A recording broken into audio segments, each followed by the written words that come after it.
Assalamualaikum warahmatullahi wabarakatuh. Halo, gimana kabar kalian anak-anak? Semoga kalian selalu diberi kesehatan dan semoga selalu diberkahi oleh Allah dan tentunya masih semangat dalam belajar. Sebelum mengawali pelajaran kali ini, mari kita membaca basmalah bersama-sama. Bismillahirrahmanirrahim. Anak-anak, kita kembali pada pertemuan pembelajaran akidah akhlak. Setelah kita mempelajari bab 1 dan bab 2, kita nanti akan memasuki bab yang baru, yaitu bab 3. Bab mengenai taubat, taat, istiqomah, dan ikhlas. Kalian tentunya sudah mempelajari dan mengerti akidah Islam dan sifat-sifat Allah Subhanahu wa Ta'ala, bukan? Artinya kalian telah meyakini Allah sebagai Tuhan yang Maha Esa yang patut disembah dan ditaati semua aturan-aturannya. Sekarang kita buktikan bentuk penghambaan kita dengan menanamkan dan membiasakan akhlak mulia pada diri kita yang berupa taubat, taat, istiqomah, dan ikhlas. Pada pertemuan pertama pada bab 2 ini kita nanti akan membahas tentang pembahasan taubat dan yang kedua pembahasan taat. Oke. Yang pertama pengertian taubat. Taubat secara bahasa berarti kembali. Secara istilah, taubat berarti kembali ke jalan yang benar dengan didasari keinginan yang kuat dalam hati untuk tidak kembali melakukan dosa-dosa yang pernah dilakukan sebelumnya. Sebagai manusia biasa, bukan malaikat ataupun nabi yang memiliki sifat masyhum atau terjaga dari perbuatan dosa. Secara langsung atau tidak langsung, sengaja atau tidak sengaja, kerap kali akan bersinggungan dengan namanya kesalahan atau dosa. Baik kesalahan sebagai makhluk individu yang berhubungan langsung dengan Allah, maupun sebagai makhluk sosial yang berhubungan dengan anak Adam yang lainnya. Untungnya, sebagai seorang muslim, diberi jalan selebar-lebarnya oleh Allah untuk memperbaiki kesalahan itu melalui sebuah pintu yang disebut dengan taubat. Dalam sebuah hadis disebutkan, yang artinya dari Anas dia berkata, Rasulullah SAW bersabda, semua Bani Adam pernah melakukan kesalahan dan sebaik-baik orang yang salah adalah yang segera bertaubat. Hadis riwayat Ibnu Majah dari Anas. Allah juga berfirman untuk bertaubat kepada semua umat manusia yang telah melakukan dosa. Allah berfirman yang artinya, wahai orang-orang yang beriman, bertaubatlah kepada Allah dengan taubat yang semurni-murninya. Mudah-mudahan Tuhan kamu akan menghapus kesalahan-kesalahanmu dan memasukkan kamu ke dalam surga yang mengalir di bawahnya sungai-sungai. Pada hari ketika Allah tidak mengecewakan Nabi dan orang-orang yang beriman bersama dengannya, sedangkan cahaya mereka memancarkan di hadapan dan di sebelah kanan mereka sambil mereka berkata, Ya Tuhan kami, sempurnakanlah untuk kami cahaya kami dan ampunilah kami. Sesungguhnya Engkau Maha Kuasa atas segala sesuatu. Quran Surat At-Tahrim ayat 8. Allah adalah zat yang maha menerima taubat, sebagaimana ia telah memproklamirkannya dalam Al-Quran Surat An-Nashr.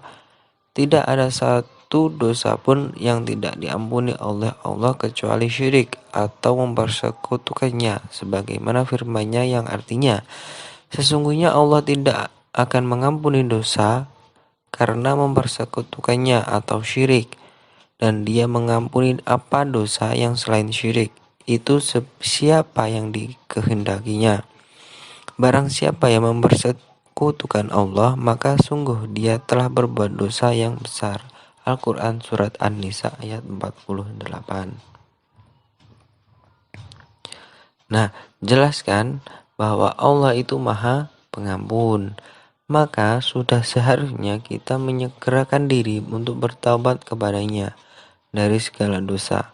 Taubat dengan sebenar-benarnya, taubat atau semurni-murninya, taubat yang biasa disebut dengan taubatan nasuha. Rasulullah Shallallahu Alaihi Wasallam pernah bersabda yang artinya, hai manusia, bertaubatlah kepada Allah dan mintalah ampunan kepadanya. Sesungguhnya aku sendiri bertobat dalam sehari 100 kali. Hadis riwayat Muslim. Betapa manusia termulia yang mendapat jaminan surga, bahkan surga tidak akan dibuka sebelum beliau masuk, bertaubat 100 kali dalam sehari semalam. Lantas, bagaimana dengan kita? Manusia biasa yang tidak pernah luput melakukan dosa dalam keseharian kita. Berapa kalikah kita bertobat sehari semalam, atau minimal berapa kalikah kita beristighfar dalam sehari semalam? Yang kedua, jenis dan syarat taubat. Di atas telah dijelaskan bahwa manusia adalah makhluk individu dan juga makhluk sosial. Artinya, dia tidak terlepas dari perbuatan salah yang berhubungan dengan Tuhan, yang berbuat salah yang berhubungan dengan sesama manusia. Karenanya, jenis dan syarat taubat dibagi menjadi dua, yaitu yang pertama, taubatnya menyangkut dosa terhadap Allah Subhanahu wa Ta'ala. Imam Nawawi mengatakan bahwa ada 3 syarat dalam melaksanakan taubat yang wajib dilakukan oleh setiap muslim atas dosa yang telah dilakukan. Apabila maksiat itu di antara manusia dengan Allah dan tidak berhubungan dengan hak sesama manusia, hakul adami, maka ada 3 syarat. Yang pertama, meninggalkan perilaku dosa itu sendiri. Yang kedua, menyesali perbuatan maksiat yang telah dilakukan. Yang ketiga, berniat tidak melakukannya selagi selamanya. Apabila tidak terpenuhi 3 syarat di atas, maka tidak sah taubatnya. Yang kedua, taubat menyangkut dosa terhadap sesama manusia. Kalau yang tadi itu dosa kita terhadap Allah, yang kedua ini taubat menyangkut terhadap sesama manusia. Sedangkan jika dosa itu berhubungan dengan hak anak Adam atau sesama manusia, maka lebih lanjut Imam Nawawi menyebutkan ada 4 syarat, yaitu yang pertama, meninggalkan perilaku dosa itu sendiri. Yang kedua, menyesali perbuatan maksiat yang telah dilakukan. Yang ketiga, berniat tidak melakukannya lagi selamanya. Yang keempat, membebaskan diri dari hak manusia yang dizalimi dengan cara sebagai berikut. A. Apabila menyangkut harta dengan cara mengembalikan harta tersebut. Yang kedua, apabila menyangkut non materi seperti pernah memfitnah, mengunjingnya atau ghibah dan lain-lain, maka hendaknya meminta maaf kepada yang bersangkutan, itu yang berhubungan dengan sesama manusia. Tobat dari segala kesalahan tidaklah membuat seseorang itu terhina di hadapan Tuhannya. Hal itu justru akan menambah kecintaan dan kedekatan seorang hamba dengan Tuhannya, karena sesungguhnya Allah sangat mencintai orang-orang yang bertobat dan mensucikan diri. Apa sih dampak positif perilaku bertobat? Nah, dampak positif perilaku bertobat dirasakan oleh pelakunya sendiri dari orang lain. Adapun dampak positifnya antara lain sebagai berikut. Bagi pelakunya itu sendiri, yang pertama, memperoleh semangat dan gairah hidup baru karena Allah berkenan menerima taubatnya jika taubatnya dilakukan dengan sungguh-sungguh.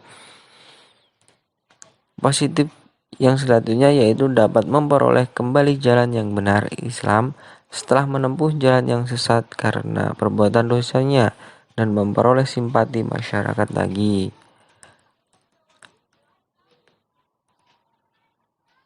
Bagi orang lain, dampak positif bagi orang lain termasuk pada keluarga, yaitu lambat laun dapat mengembalikan nama baik keluarga seperti masa lalu. Yang kedua, hilangnya kecemasan keluarga dan masyarakat. Maksudnya itu tidak khawatir terjadi kejahatan yang ia lakukan seperti sebelum bertaubat. Perilaku membiasakan diri bertobat. Perilaku membiasakan diri bertobat antara lain dengan sikap berikut ini. Tidak memandang remeh terhadap perbuatan dosa sekecil apapun, berusaha menutup perbuatan dosanya dengan perbuatan baik sesuai. Merasa tidak senang apabila melihat orang lain berbuat dosa, memperbanyak bergaul dengan orang-orang soleh, dan bersikap hati-hati dalam bergaul. Kelima perbuatan di atas akan menuntut manusia serta menjadikan pribadi yang lebih baik dan menghindari perbuatan yang merugikan diri sendiri dan orang lain. Itu tadi pembahasan mengenai tobat berserta dampak positifnya dan syarat-syaratnya. Sekarang kita memasuki pembahasan yang kedua, yaitu pembahasan taat. Apa sih pengertian taat itu? Taat menurut bahasa berarti tunduk, patuh, dan setia. Menurut istilah, taat bisa diartikan tunduk dan patuh terhadap segala perintah dan aturan yang berlaku. Taat kepada Allah berarti patuh kepada perintah dan aturan-aturan yang dibuat oleh Allah dalam segala hal, baik aturan itu berhubungan dengan ibadah kepadanya maupun aturan yang berhubungan dengan berinteraksi dengan sesama manusia dan makhluk lainnya. Dalam Al-Quran, Allah Subhanahu wa Ta'ala telah berfirman, yang artinya, hai orang-orang yang beriman, taatilah Allah dan taatilah Rasul-Nya dan ulil amri di antara kamu. Kemudian jika kamu berlainan pendapat tentang sesuatu, maka kembalikanlah ia kepada Allah atau Al-Quran dan Rasul atau sunnahnya. Jika kamu benar-benar beriman kepada Allah dan hari kemudian, yang demikian itu lebih utama bagimu dan lebih baik akibatnya. Quran Surat An-Nisa ayat 59. Dari ayat di atas maka kita simpulkan kepada siapa saja kita harus taat, yaitu yang pertama kepada Allah Subhanahu wa Ta'ala. Sebagai seorang muslim, taat kepada Allah yang paling pertama dan utama. Sebagaimana ayat di atas, kalimat perintah untuk taat yang pertama adalah kepada Allah Subhanahu wa Ta'ala. Taat kepada Allah ini sifatnya mutlak, tanpa ada keraguan dan tidak ada tawar-menawar dalam segala aspek kehidupan. Yang kedua yaitu taat kepada Rasulnya, yaitu Nabi Muhammad SAW. Ketaatan yang kedua adalah ketaatan kepada Nabi Muhammad. Ketaatan ini pun mutlak, sebagaimana ketaatan kepada Allah. Ini berarti taat kepada Rasul berarti taat kepada Allah. Demikian juga sebaliknya, tidak taat kepada Rasul berarti tidak taat kepada Allah. Karena ayat di atas telah jelas bahwa perintah kepada Rasul adalah wajib. Hal ini terbukti dari redaksi ayat yang mengulang kata taatilah pada perintah yang kedua. Terus yang ketiga, kepada ulil amri atau pemerintah. Ketaatan yang ketiga adalah perintah taat kepada pemimpin. Hanya saja ketaatan kepada pemimpin ini tidaklah mutlak, tetapi mempunyai syarat, yaitu selama pemimpin tersebut berpegang kepada kitab Allah dan Rasulnya. Menurut Profesor Dr. Quraish Shihab, pada kata ulil amri dalam ayat di atas tidak didahului kata taatilah.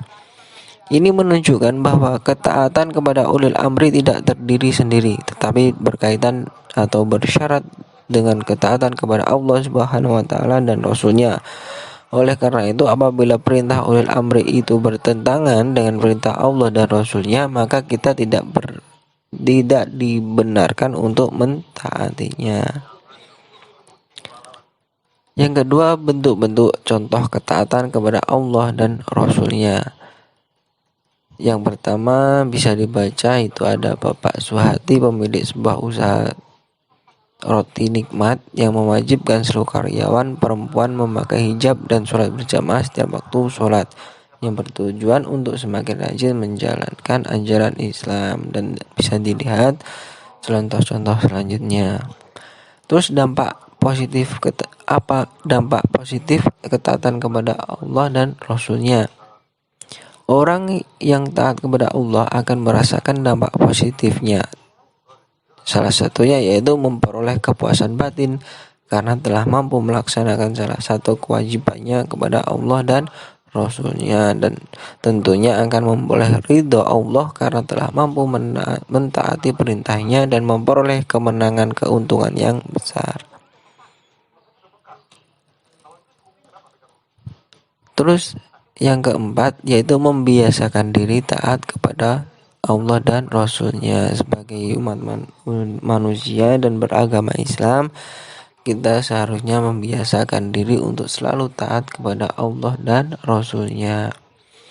Ketaatan kepada Allah dan Rasulnya harus dibiasakan dalam perilaku hidup kita sehari-hari, sehingga menjadi watak seorang muslim. Cara membiasakan diri untuk taat kepada Allah dan Rasulnya antara lain segera mempersiapkan diri untuk sholat apabila sudah tiba waktunya, melatih diri untuk disiplin dalam berbagai hal, termasuk belajar dan mengerjakan tugas sekolah, selalu disiplin dan mengikuti tata tertib sekolah baik dilihat guru maupun tidak, senantiasa menjaga diri agar tidak melakukan hal-hal yang dilarang oleh agama walaupun sedang sendirian dan tidak ada orang lain yang melihatnya.